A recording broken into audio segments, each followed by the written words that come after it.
যে গোপন আমলটা করলে আল্লাহ পাক আপনাকে বাড়ি গাড়ি সব স্বপ্ন আমার আল্লাহ পূরণ করে দিবেন ইনশাআল্লাহ।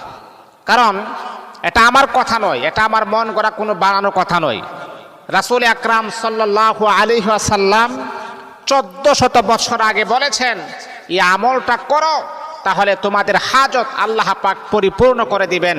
তোমাদের অভাব অনটন, তোমরা খুবই ক্রাইসিসের ভিতরে আছো, দুনিয়ার কোনো মানুষের কাছে নয়, আল্লাহ পাকের কাছে চাও, আমার আল্লাহ তোমার অভাব অনটন দূর করে দিয়ে আমার আল্লাহ তোমাকে স্বাবলম্বী করে দিবেন, ধনী বানায় দিবেন, হালাল উপায়ে আল্লাহ পাক আপনার রিজিক বরাদ্দ করে দিবেন।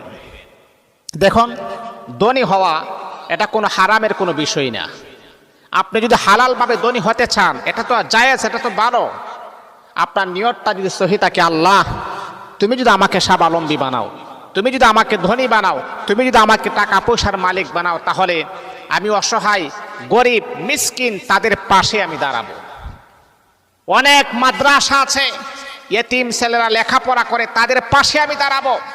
অনেক মসজিদ আছে যে টাইলসের কোনো ব্যবস্থা নাই, মসজিদটা পাকা করার কোনো ব্যবস্থা নাই, ওই সমস্ত মসজিদের পাশে আমি দাঁড়াবো। যেমন সাহাবায়ে কেরামের ভিতরে হযরত উসমান গনি রাদিয়াল্লাহু তাআলা আনহু অনেক ধনী সাহাবী ছিলেন। তাহলে আল্লাহ পাক এত ধনী সাহাবী হওয়ার পরও দুনিয়ার থাকা অবস্থায় জান্নাতের সার্টিফিকেট পেয়েছেন হযরত উসমান গনি রাদিয়াল্লাহু তাআলা আনহু। এজন্য ধনী হওয়াটা এটা কোনো খারাপ কোনো বিষয় না। তাহলে আমি আপনাদেরকে যে আমলটা বলবো, যে দোয়াটা বলবো, এই দোয়াটা যদি আপনারা পড়তে পারেন, আল্লাহ পাক আপনাকে অতি দ্রুত আমার আল্লাহ আপনাকে স্বাবলম্বী করে দিবেন, হালাল উপায়ে ধনী করে দিবেন, বাড়ি গাড়ি সব স্বপ্ন আপনার পূরণ হবে ইনশাআল্লাহ। এটা কোন সময় করবেন? যে কোনো সময়, এক মাগরিব থেকে নিয়ে আরেক মাগরিব, মানে রাত দিন 24 ঘন্টার ভিতরে যে কোনো একটা সময়কে আপনি বাছাই করে নেবেন, এই সময় আমি আমলটা করব।